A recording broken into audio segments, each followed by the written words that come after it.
మాజీ ముఖ్యమంత్రి తెలుగుదేశం పార్టీ వ్యవస్థాపకులు స్వర్గీయ నందమూరి తారక రామారావు ఆశయ సాధనకు కృషి చేస్తామని తెలుగుదేశం పార్టీ ఏలూరు నియోజకవర్గ ఇన్ఛార్జ్ ఎన్డీఏ కూటమి అభ్యర్థి బడేటి చంటి స్పష్టం చేశారు. నందమూరి తారక రామారావు 101వ జయంతి సందర్భంగా ఏలూరులోని జిల్లా కేంద్ర ప్రభుత్వ ఆసుపత్రిలో రోగులకు పండ్లు, రొట్టెలు పంపిణీ చేశారు. ఈ సందర్భంగా బడేటి చంటి మాట్లాడుతూ తెలుగువారి ఆరాధ్య దైవం నందమూరి తారక రామారావు అని, పేద, బడుగు, బలహీన వర్గాల సంక్షేమానికి బాటలు వేసిన మహోన్నత వ్యక్తి అని కొనియాడారు. టీడీపీ నాయకులు ఎంఆర్డి బలరాం, కొట్టు మనోజ్, చోడే వెంకటరత్నం, ఎంబీఎస్ శర్మ, పైడి వెంకట్రావు, పార్వతి, లంకపల్లి మాణిక్యాలరావు, నెరుసు గంగరాజు, వంగల్పూడి పోతురాజు, ప్రసాద్, సిరిబత్తిన కొండబాబు, వందనాల శ్రీనివాసరావు తదితరులు పాల్గొన్నారు.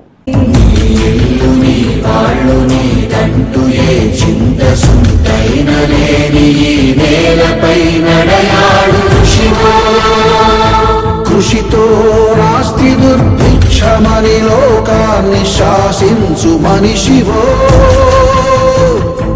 ఋషివో, రాజర్షివో.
వాసాన్న సంక్షేమ స్వాప్నికుడు ఇతడు,